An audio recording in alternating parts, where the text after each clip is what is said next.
एक व्यक्ति एक महात्मा के पास जाता है और उनसे कहता है कि महात्मा जी, क्या मैं आपसे एक प्रश्न पूछ सकता हूँ।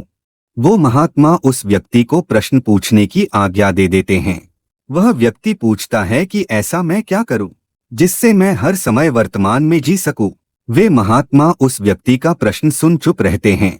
वह व्यक्ति सोचता है कि महात्मा ने मेरे इस प्रश्न को ठीक से सुना नहीं होगा और वो व्यक्ति दोबारा से अपने प्रश्न को दोहराता है, पर दूसरी बार भी वे महात्मा उस व्यक्ति के प्रश्न का उत्तर नहीं देते।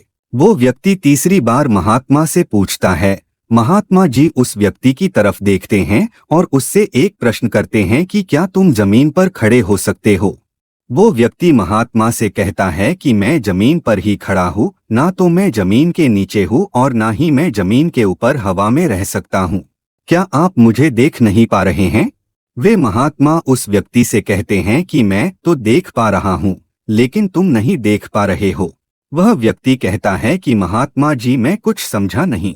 वे महात्मा उस व्यक्ति से कहते हैं कि जब तुम ये देख सकते हो कि ना तुम जमीन के नीचे रह सकते हो और ना ही जमीन के ऊपर हवा में रह सकते हो, तो क्या तुम यह नहीं देख सकते कि तुम चाहकर भी भूतकाल में नहीं रह सकते हो और ना ही भविष्यकाल में रह सकते हो, जब तुम पहले से ही वर्तमान में हो और इससे ज्यादा वर्तमान में क्या हो सकते हो।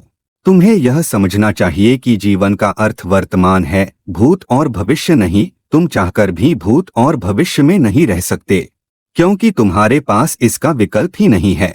तुम उन भूतकाल के विचारों को सोचकर परेशान हो जिनका खुद कोई जीवित अस्तित्व ही नहीं है, या इन विचारों को सोचकर परेशान हो जिनके बारे में तुम्हें पता ही नहीं है कि वो भविष्य में घटित होंगे भी या नहीं।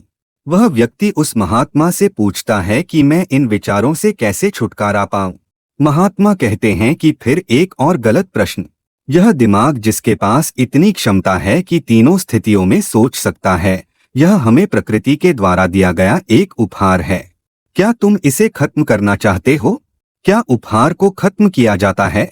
अगर तुम विचारों को मारना चाहते हो, मतलब तुम अपने दिमाग को मारना चाहते हो। यह दिमाग जो इतना शक्तिशाली है, उसे क्या तुम नष्ट करना चाहते हो? वह व्यक्ति कहता है कि तो अब आप ही बताएं कि मैं क्या करूं।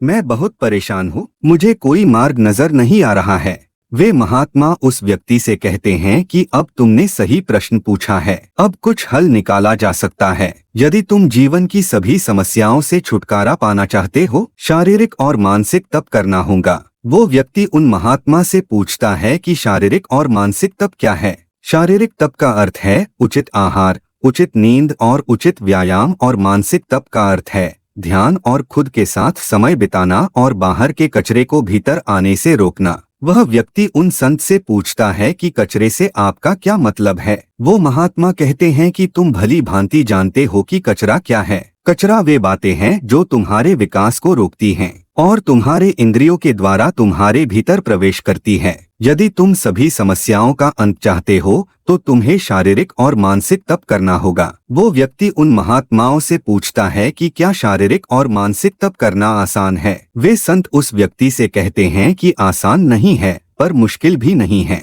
वो व्यक्ति उन महात्मा के विचारों से बहुत ज्यादा प्रभावित हुआ और वहां से चला गया। क्या आप जानते हो वो महात्मा कौन थे? वो महात्मा कोई और नहीं, गौतम बुद्ध थे।